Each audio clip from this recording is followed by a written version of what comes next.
La idea de este tiempo es de pronto ajustar algunos asuntos del semestre, eh, aclarar si el caso, si hay dudas también, y también hablar de lo que se viene.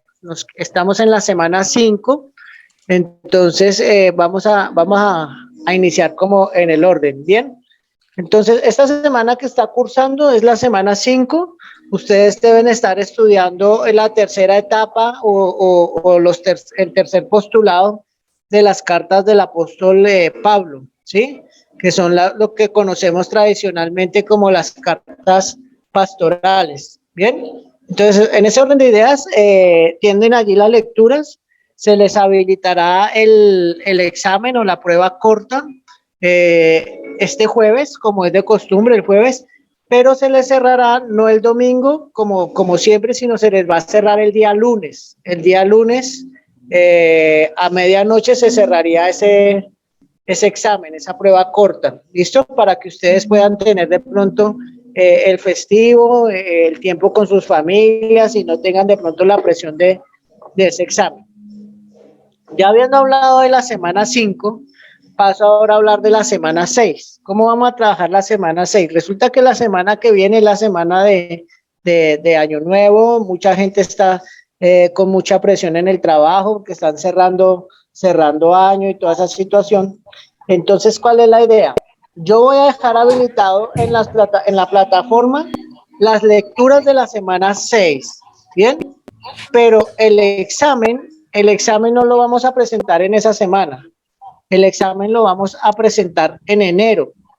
Se va a abrir el examen el día 6 de enero y se va a cerrar el lunes 10 de enero. ¿Listo? Ese es el examen de la semana 6. ¿Bien? Entonces, prácticamente la semana 6 es una semana de 2 semanas, solo que no va a ser con mucha presión por el tema del año nuevo, del fin de año, y pues para que ustedes también puedan tener tiempo con su familia y bueno, es como de receso. Y la semana 7 ya es la última semana. La última semana normalmente se hace el examen final, ¿sí? Entonces, allí en la semana 7, ustedes se les va a habilitar ese examen el día lunes 17 de enero y se les va a cerrar el examen el 23 de enero, ¿sí?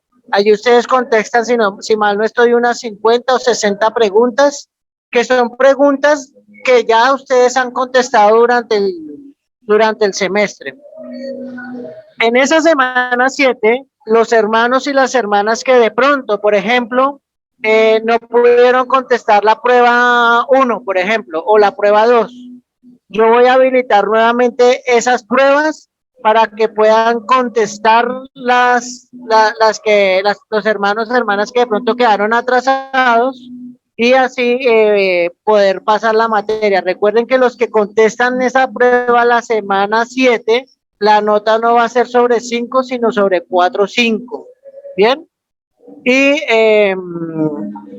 la idea es que usted pueda culminar su semestre o la materia mejor del Nuevo Testamento 2 con una nota superior a 3.5. Recuerde que si saca 3.4 es perder la materia, ¿sí? Y le tocaría volverla a pagar y volverla a ver porque estas no son materias que se puedan habilitar. Entonces, ténganlo muy presente en el momento de presentar sus exámenes, ¿bien? Entonces, ¿hay alguna pregunta allí frente al procedimiento de cómo vamos a ir cerrando la materia del Nuevo Testamento 2 o todo quedó muy claro? Le doy el tiempo para las preguntas.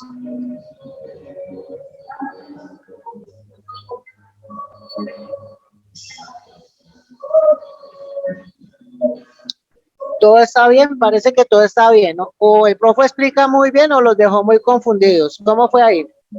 Sí, profe, yo entendí que esta semana 5 tenemos la tercera, estamos en las cartas pastorales, pero vamos con vamos a presentar la prueba corta y que nos va a dar el espacio hasta el día lunes. Luego de ahí pasamos a la semana 6, lecturas habilitadas, pero no tendremos examen, sino hasta el 6 de enero que se va a colocar el examen y se cierra la prueba el 10 de enero. Seguimos con la semana 7, que es la última semana, examen final, y donde es como un resumen de todas las pruebas cortas que hemos hecho, porque son preguntas de esas pruebas. Esta inicia el lunes 17 de enero y se cierra el 23 de enero. La nota debe ser superior a 3.5 para no, porque no hay habilitación de la materia. Eso es lo que he entendido.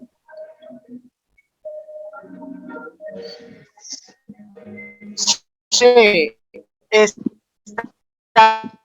mejor estado no pudo haber quedado. Solamente mirando el calendario acabo de cometer un error, para que por favor lo corrijan. La semana 7 no arranca el 17 de enero, perdónenme. La semana 7 arranca es el 10 de enero, el 10 de enero, porque terminamos el 16 de enero. Sí, ahí hago la corrección, me disculpo, porque como se mueve una semana, entonces por eso yo tengo aquí la dificultad.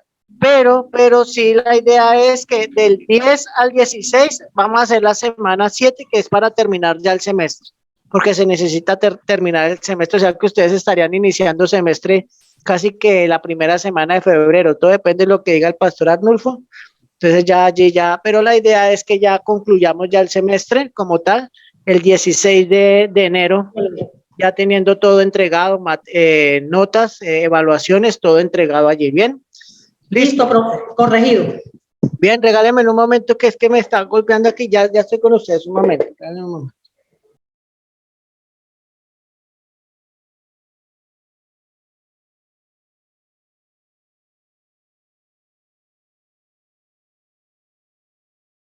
Bien, ya estoy con ustedes nuevamente. Entonces, lo que vamos a hacer el día de hoy, en estos minutos que nos quedan, no tenemos el día de hoy mucho tiempo, me generaba más, ¿cómo se dice? Más prioridad dar esta información, porque ustedes necesitaban tener esta información que es muy, muy urgente, y ya ustedes han aprendido la dinámica. Bueno, entonces voy a compartir pantalla para de pronto hablar en estos minuticos,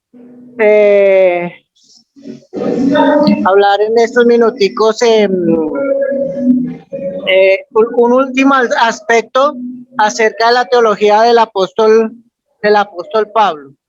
Entonces voy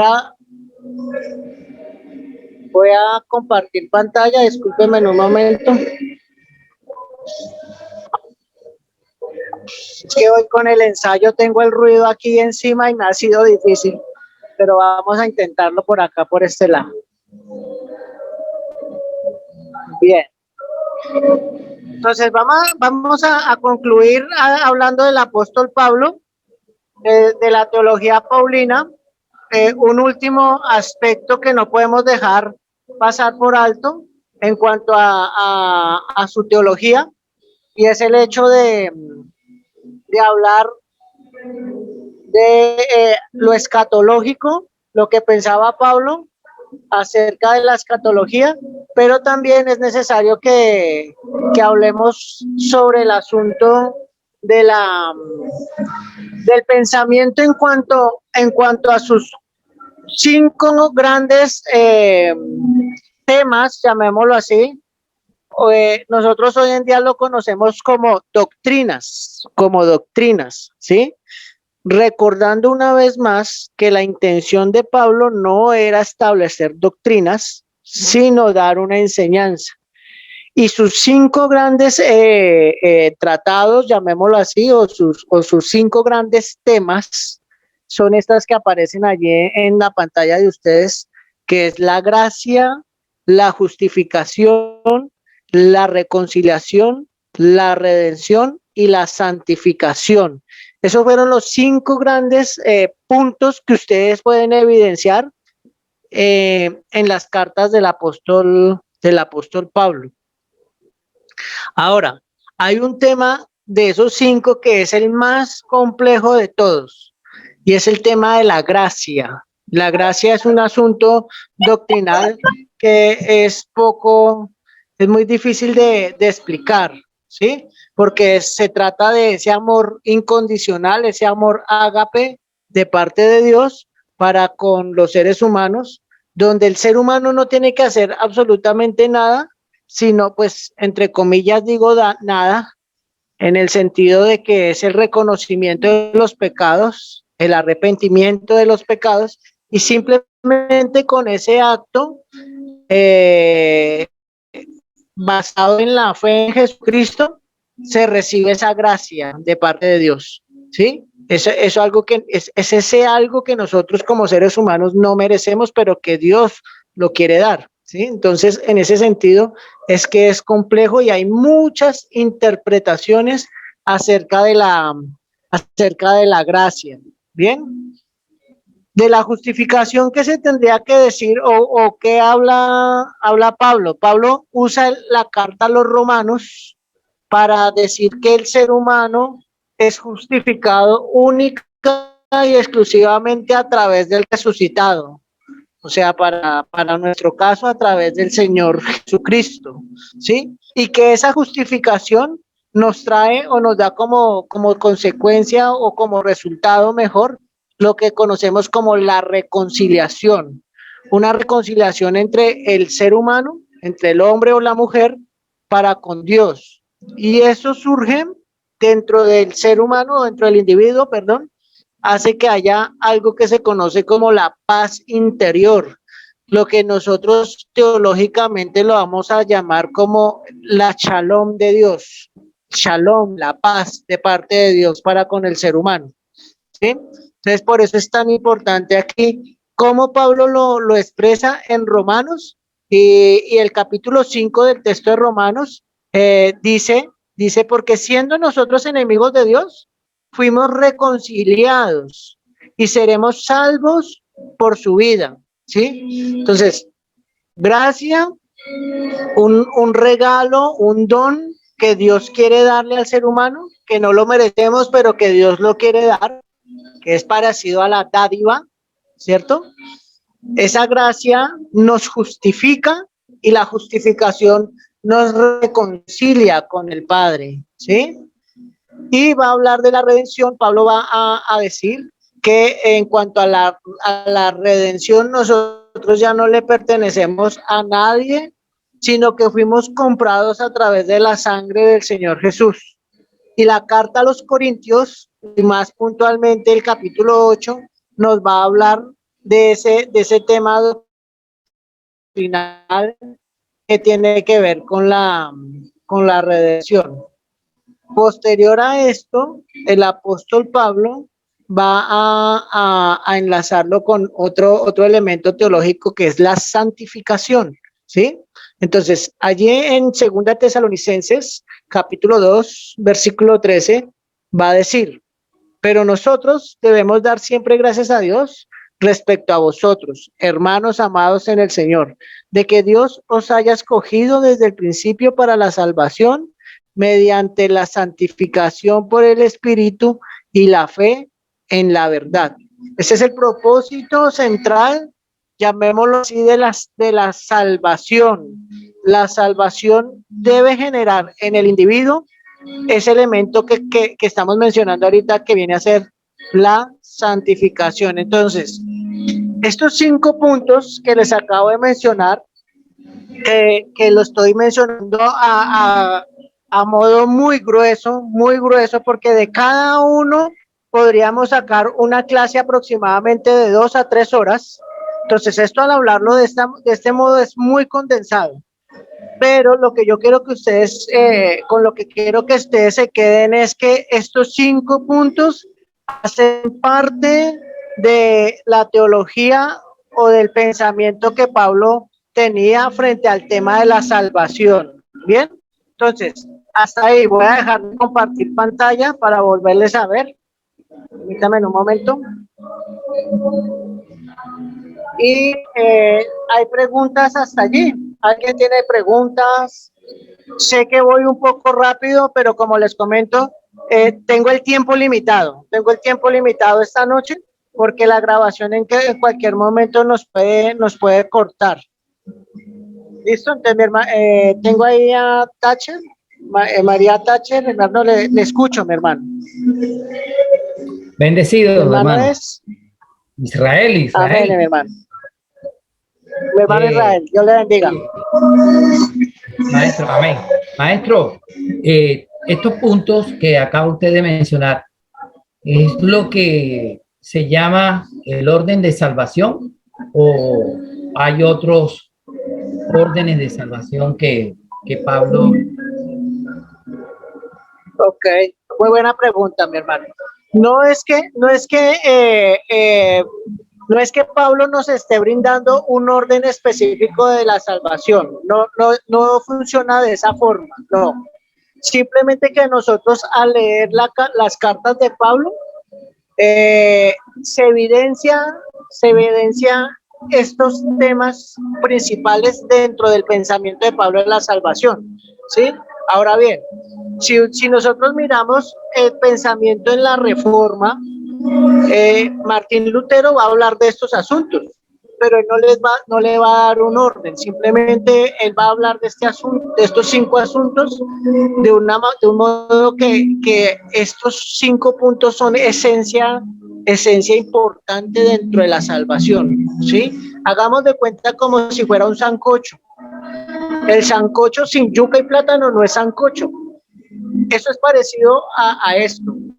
La salvación sin gracia, sin justificación, sin reconciliación, sin redención y sin santificación no vendría a ser salvación. Sí me hago entender más o menos la idea, pero no tiene que ver el orden que está ahí establecido con un orden específico de parte del apóstol Pablo. De hecho, cuando nosotros vamos a hablar de la justificación, Pablo dedica casi 8 o 9 capítulos en la carta a los romanos, solo para hablar de justificación, ¿sí? Entonces fíjate que no es un orden, sino más bien es esa esencia que Pablo nos está mostrando para entender la salvación, para ver cómo es que funciona la salvación. Bien, muy buena pregunta, mi hermano. Muchas gracias. ¿Alguien más?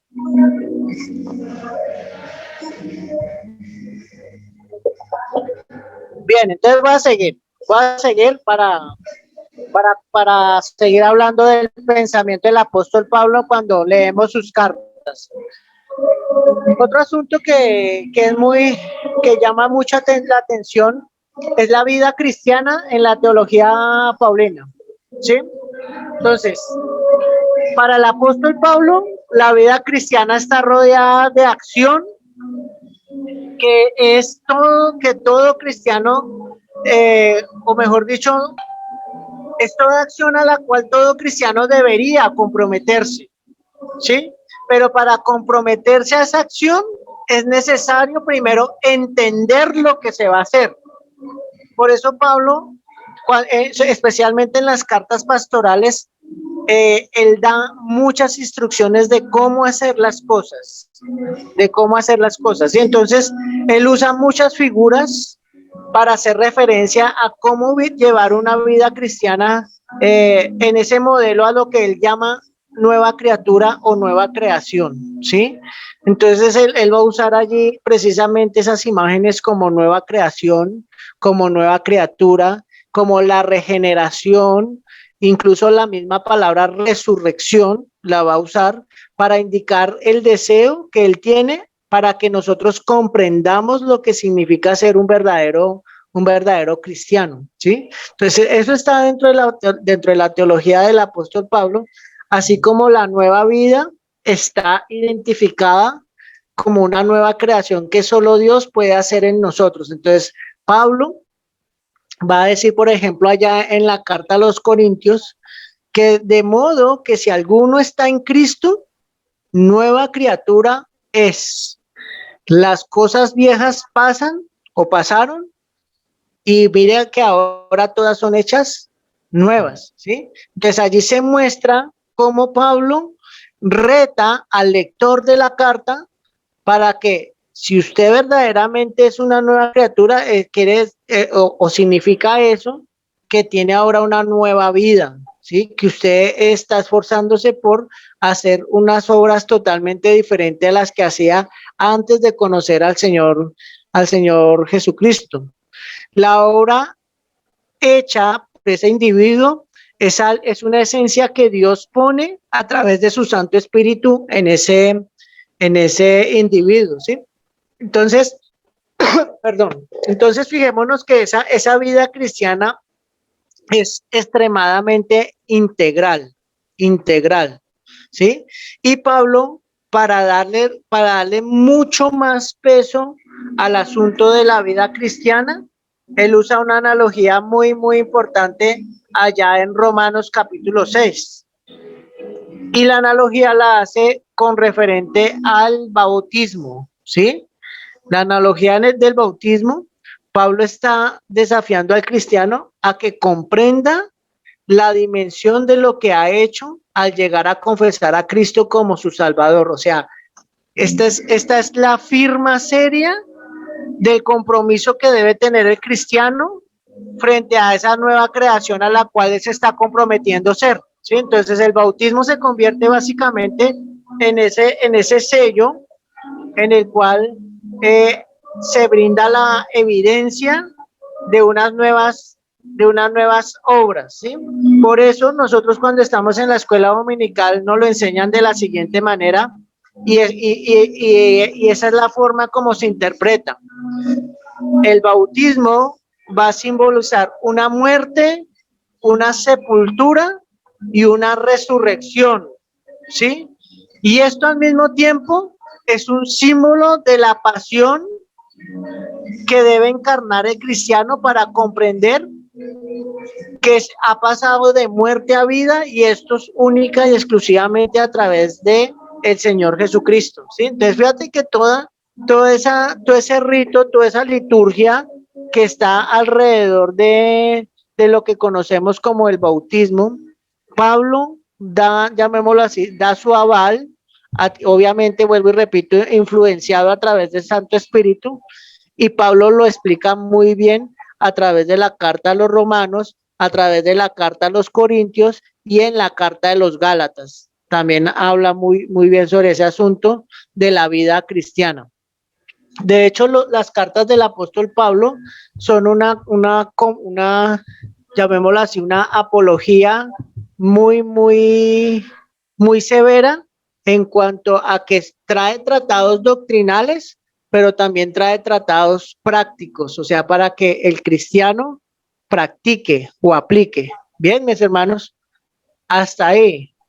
Preguntas hasta ahí. Voy a tratar de dar espacio de diapositiva por diapositiva para, por si hay alguna pregunta, poder de pronto aclararla.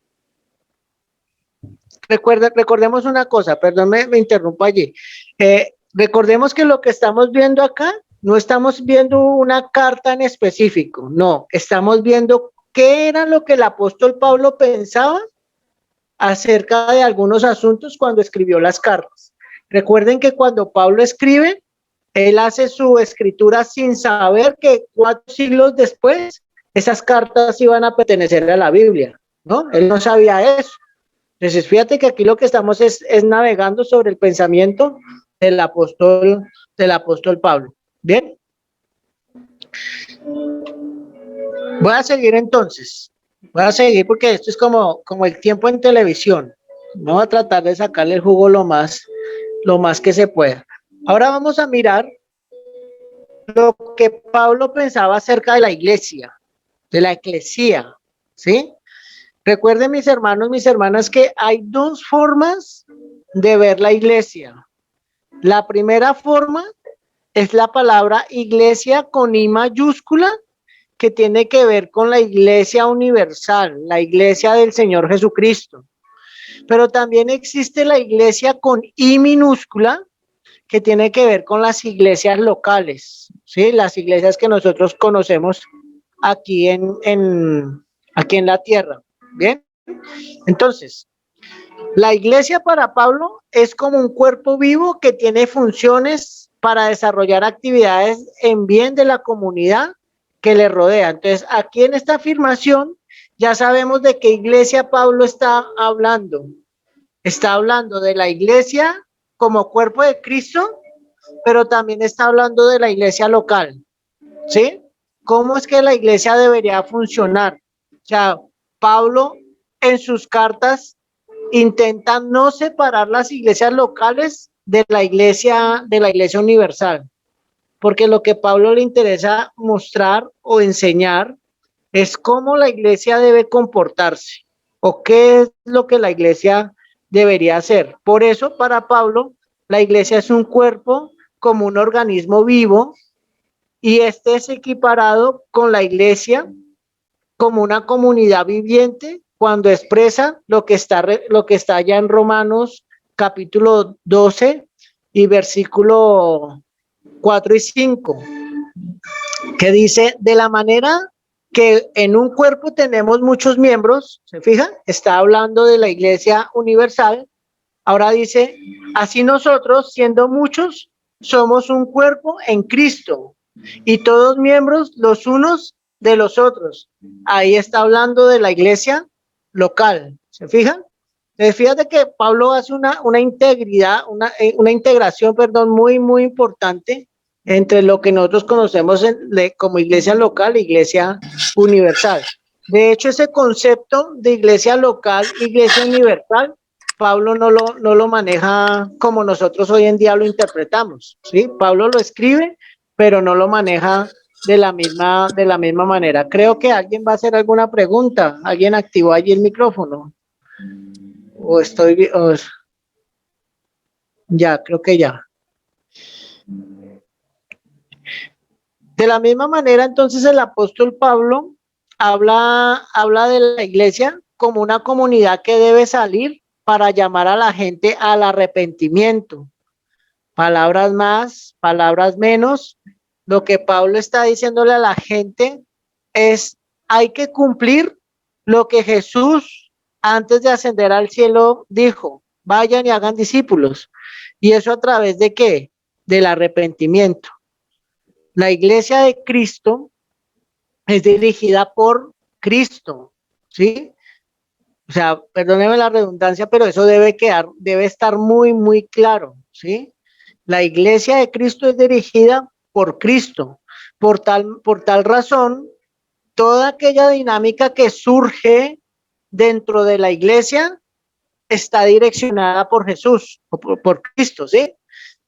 Por eso nosotros debemos tener muy en cuenta que la iglesia se convierte en ese agente o en esos embajadores que son portadores de ese evangelio, de esa buena noticia de que Cristo murió por nosotros. Y fíjate que en Romanos capítulo 1, Pablo nos lo explica de la siguiente forma. Dice, en el versículo 14 dice, a griegos y a no griegos, a sabios y no sabios, ¿sí?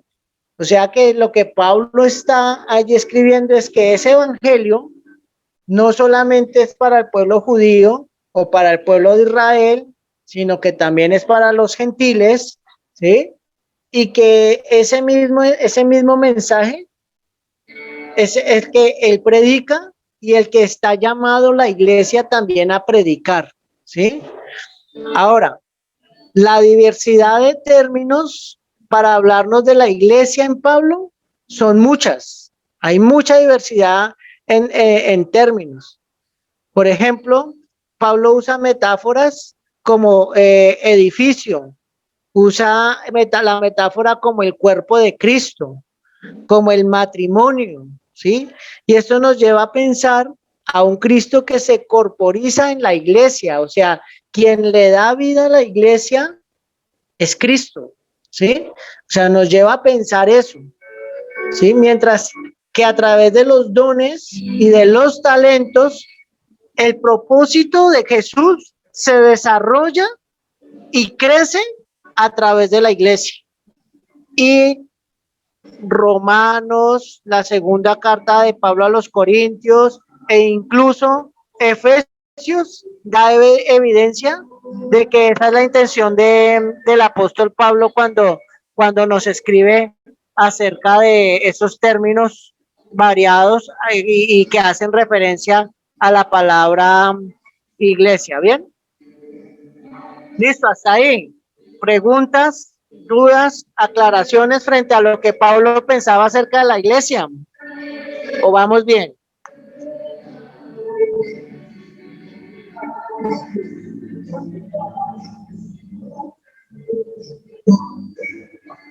Bien, voy a continuar entonces. Voy a continuar para ahorita, en los últimos minutos que me quedan, volver a dar la instrucción, de pronto para los hermanos y hermanas que se han estado conectando. Ahora, en la escatología paulina, la escatología, recuerde que es hablar de lo porvenir, ¿no? ¿Cómo Pablo mira lo porvenir? Pablo pareciera que muriera frustrado, ¿no? Porque Pablo vive hablando de la segunda venida del Señor Jesucristo, pues resulta que Pablo muere y el Señor Jesucristo no llega, ¿no? Pero nosotros no lo debemos interpretar de esa forma. Nosotros no podemos ver a Pablo como el apóstol frustrado que no vio a Jesucristo descender de los cielos, como lo escribió en la carta a los tesalonicenses. No, Pablo mira claramente hacia adelante al hacer referencia a la venida del Señor Jesús, pero al mismo tiempo piensa que Cristo no es alguien que está ausente o que está en el cielo, sino que también se muestra presente en la vida del creyente actual, o sea, en el contexto del apóstol Pablo. Por eso es que aquí podemos entender que Pablo no se frustró. ¿Por qué no se frustró? Porque él vivía diariamente a Cristo, así como nosotros los cristianos hoy en día debemos vivir a Cristo diariamente en nuestras vidas, ¿sí? Y él invita a ser afirmados nuestros corazones irreprensibles en santidad delante de Dios nuestro Padre en la venida de nuestro Señor Jesucristo con todos los santos, así como lo menciona en Primera de Tesalonicenses 4:17, ¿sí? Del mismo modo, cuando Pablo habla de la resurrección, presenta una defensa de la misma en Primera de Corintios capítulo 15. Pablo tenía muchos saduceos contradictores y ya sabemos que los saduceos no apoyaban ese asunto de la resurrección y Pablo muchas veces tuvo que presentar defensa frente a esta, llamémoslo doctrina o frente a esta enseñanza. Para que el cristiano pueda estar seguro de la venida de Cristo, dejó como garantía la resurrección. O sea, da por sentado que Cristo Jesús resucitó y por eso Él va a regresar, ¿sí? Entonces, en ese orden de ideas, es mucho más fácil poder decir por qué Jesús va a regresar, teniendo en cuenta o teniendo como base la resurrección, la tumba vacía, ¿sí? Y los elementos o lo que llamamos teológicamente los testigos, y cuando estoy hablando de testigos no estoy hablando de personas, sino de documentos que atestiguan que la resurrección del Señor Jesús fue real, ¿sí? El libro de Hechos de los Apóstoles y sin duda alguna el capítulo 15 de la primera carta de Pablo a los Corintios nos da evidencia de ese asunto y por eso allí en en las cartas de Tesalonicenses Pablo se centra a hablar de la venida de Cristo tomando como base precisamente la resurrección. Bien, y por último, mis hermanos, a Pablo se le ha considerado como el escritor más completo, con una teología muy centrada en la escritura. O sea, cuando hablo aquí de la escritura estoy haciendo referencia al Antiguo Testamento y sin duda alguna tiene en cuenta su experiencia personal o la experiencia que tuvo con el Señor Jesucristo y trata de abarcar todas las enseñanzas en pocas palabras o en los escritos que nosotros conocemos hoy en día como las cartas paulinas, que van desde Romanos hasta Filemón. Bien, yo les pido que me disculpen lo rápido que he sido, pero creo que nos quedan unos minuticos de la transmisión porque ya casi nos van a cortar. Pero mi centro era mostrarles estas diapositivas y explicárselas un poco para que podamos comprender aún más las cartas del apóstol Pablo y que ustedes hayan tomado apuntes para cuando ustedes leen estas cartas tengan en cuenta este contexto que es muy, muy importante. Bien, Les dejo el tiempito para preguntas, mis hermanos, mis hermanas.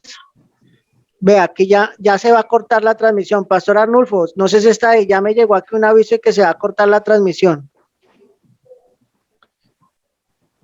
Entonces, antes de que se corten, mis hermanos, que ya me llegó un aviso que me quedan 2 minutos para que se corte la transmisión, recordarles la prueba corta de esta semana que se habilita el día jueves y se cierra el día lunes, ¿sí? La prueba corta de la semana 6 se habilita el día 6 de enero y se cierra el 10 de enero. Y la semana 7 inicia el 10 de enero y se cierra el 16 de enero. En esa semana 7 vamos a contestar la prueba o el examen final y los que quedaron atrasados en alguna de las pruebas van a poder responderlas en esa semana 6, pero la nota va a ser sobre 4 o 5. ¿Bien? Ahora sí, no sé si alcanzamos a tener alguna preguntita, si le alcanzo a responder. Si se corta, se cierra, mis hermanos, ya saben que es porque se acaba la transmisión allí. Doy el espacio para preguntas, dudas, inquietudes, diezmos, ofrendas. Ah, no, eso es en el culto, hermanos. Todo está bien, sé que es mucha información, pero vuelvo y repito, ustedes la van a usar en el momento en que Dios les pida que la deban usar en el ministerio que el Señor les ha llamado. Bien, mi hermano Isaac, creo que tiene pregunta. Escucho, mi hermano. No, pastor, no.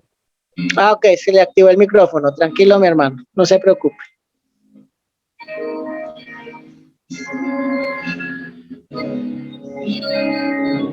Bien, mis hermanos, si no hay preguntas, no siendo más, creo que alcancé sudando, pero alcancé a decir lo que tenía que decir, mis hermanos, y espero en la semana 6 o la semana 7 poder tener un nuevo encuentro con ustedes para, si hay dudas, ya sea de las lecturas o de lo que ustedes consideren que debamos conversar, porque viene un cierre muy interesante, ¿no? Viene el cierre de las cartas del apóstol Pedro y la de Santiago y Apocalipsis. Así que es un cierre muy, muy interesante que al cual también creo que vamos a dedicarle una hora larguita a que hablemos para profundizar más en esas cartas.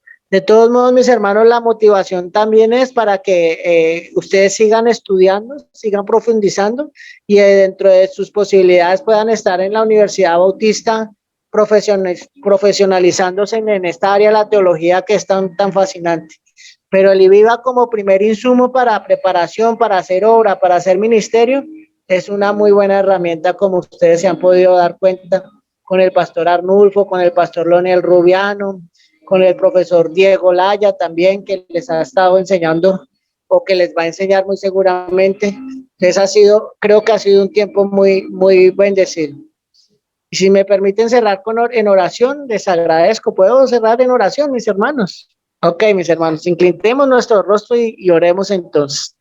Señor Dios, Padre eterno, gracias te damos, Señor, porque tú eres quien permite todas estas herramientas, Señor, para que podamos profundizar en las escrituras, Señor.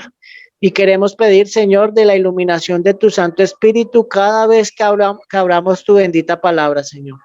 Para que seas tú, Señor Dios bendito, hablándonos con esa dulce y tierna voz, Señor. Bendice a mis hermanos y a mis hermanas que muy diligentemente separan el tiempo para prepararse, Señor. Yo no sé para qué, Señor, pero yo estoy convencido que tú, Señor, los has llamado a hacer obras, Señor, a extender el reino, Padre eterno. Y tú estás usando el IVIVA, estás usando la denominación bautista, estás usando la unibautista, Señor, todos los insumos, Señor, para que tu pueblo te conozca cada día más y para que nosotros salgamos y podamos predicar que Jesucristo es el Señor, que Jesucristo es quien perdona nuestra iniquidad y que Jesucristo es quien nos da vida eterna, Señor.